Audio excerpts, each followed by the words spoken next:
In the last video, we have handled our unhandled rejection in our API. If you haven't watched, I'll link in the I button or in the description so you guys can follow that.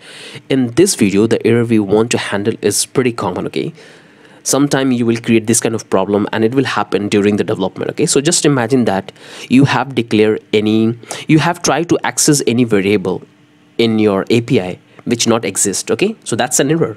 Okay, so when you will run your API, it will throw an error. Okay, so let me show you what I mean by that. So let me console log this out. So just imagine that I try to access this variable D, but I haven't defined this D variable in my entire API. Okay, so it will throw me an error. So if I save, you can see I got this error, and this is the error I got it.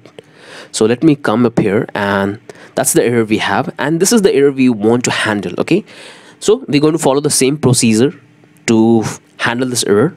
It's called process.on, and in that we have to pass this uncaught exceptions. That means if you have any variables, if you try to print or access any variable which not defined in your API, so this is what the method called. Okay, so we have to follow the same logic which we have followed in the previous video. Okay, so let's have the error, and in that we have to handle, simply copy this and paste above here, and what we have to do is simply copy this entire one and paste the same thing inside this, okay? Because this is going to be working in the same way, and in that I want to have the entire error object, okay? So that looks pretty good, okay? We have this uncaught error, and here we have to change it. So now let's come here and save it. The moment you will save here, you can see, let me have a look. Let's save it one more time. And here you can see we got the reference error. D is not defined, okay? So this is the error, and we got the entire call stack, okay? So to handle this, what we can do, we can simply cut this and we can simply call on top of everything, okay, on top of here, okay?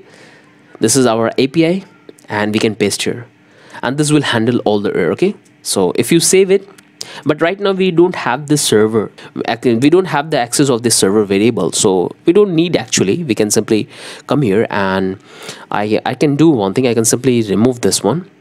I can remove the server as well. I simply want to shut down the application, okay?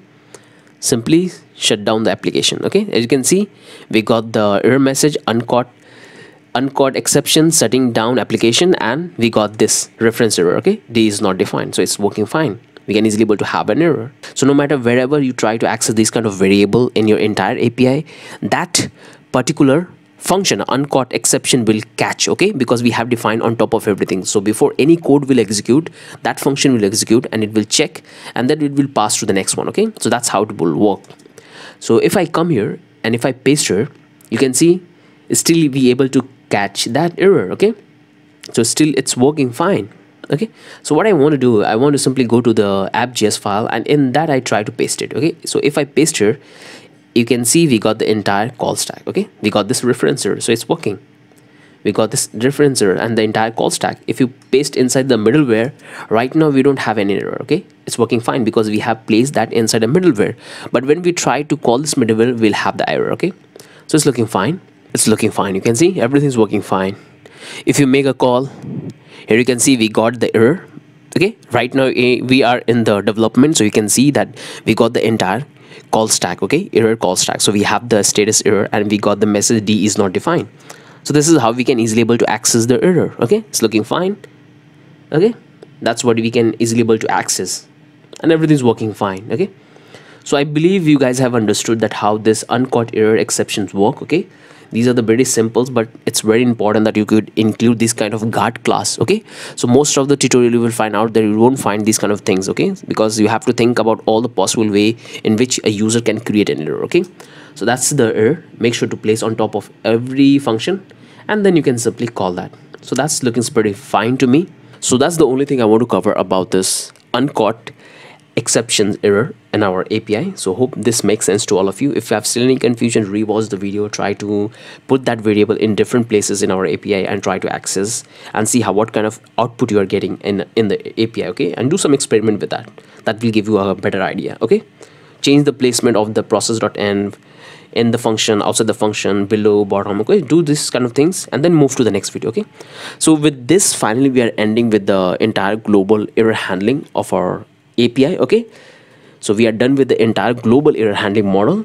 In the next video, we'll start with the authentications. Okay, that's the very important part of any application, where we have to assign roles, where we have to create a, where the user can create account, they get login. We have to talk about the JWP token, like we have to assign tokens, a lot of things we have to do. Okay, so I don't want to explain everything right in this video, so let's move to the next video, and that we're going to handle our authentication section. Okay, so let's move to that.